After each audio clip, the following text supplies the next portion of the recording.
Assalamualaikum warahmatullahi wabarakatuh. Hello everyone, let me introduce myself. My name is Janisah and I come from class of PBA. My study number is 2302110030. So in this video, I want to read text article about everyday life in the Soviet Union, the shopping Runaround. So please watch video until the end, okay? Everyday life in the Soviet Union, the shopping Runaround. The author Hedrick Smith was head of the New York Times office in Moscow from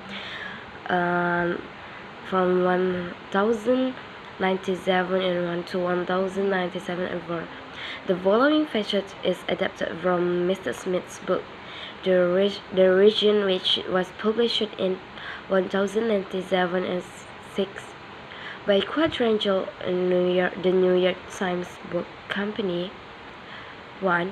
I had heard about consumer shortage before going to Moscow, but only when we began to shop that the Russian customer problems really had meaning for me. Customers the world over wait in lines, but Soviet lines have a special quality all their own. Typically, the Soviet woman spends 2 hours a day in line, 7 days a week. Personally, I have known of people who stood in line 90 minutes to buy 4 pineapples and 3.5 hours to buy three large heads of cabbage, only to find the cabbage were gone as they approached the bottom of the line.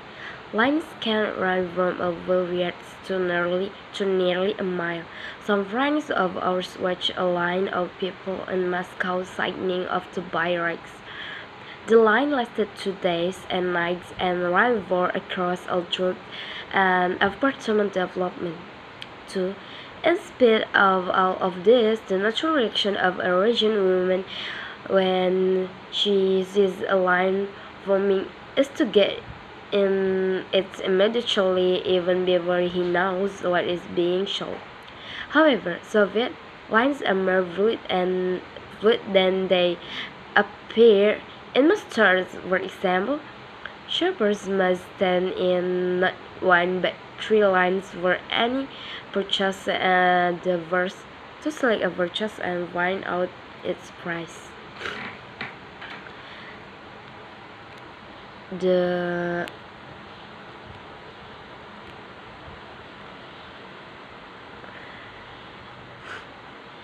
second to pay a cashier somewhere else in the store and get a receipt, and the third to go pick up the purchase and turn in the receipt. 3. But in a dairy store one morning, I found out that the game is but simpler and more complex than that.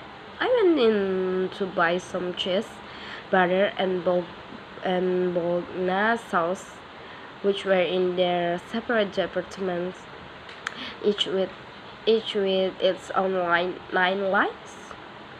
4. Rather quickly took I noticed that experienced shoppers were skipping the first stage. They know what most items cost, so they went directly to the cashier for the receipt. After studying prices, I did that too. Then I went to the cheese line. The lunch is probably 20 people to get the words over with first. I was in line less than a minute when the woman in front of me asked me to hold her place. She darted off to the butter and milk line. The cheese line was moving so slowly that she got her butter and milk and returned before we had advanced 3 feet. I decided to take the risk too, and I got back with my butter while the cheese line was still inching along. 5. Then it suddenly occurred to me that all over the store, people were getting into line, holding class, leaving, returning. Everyone was using the choose line as a home base. That was why it was surely moving.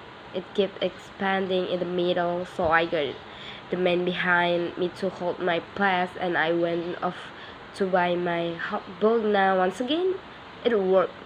It took me 22 minutes to buy butter, sauce, and cheese, but instead of being furious, I felt as if I had beaten the system.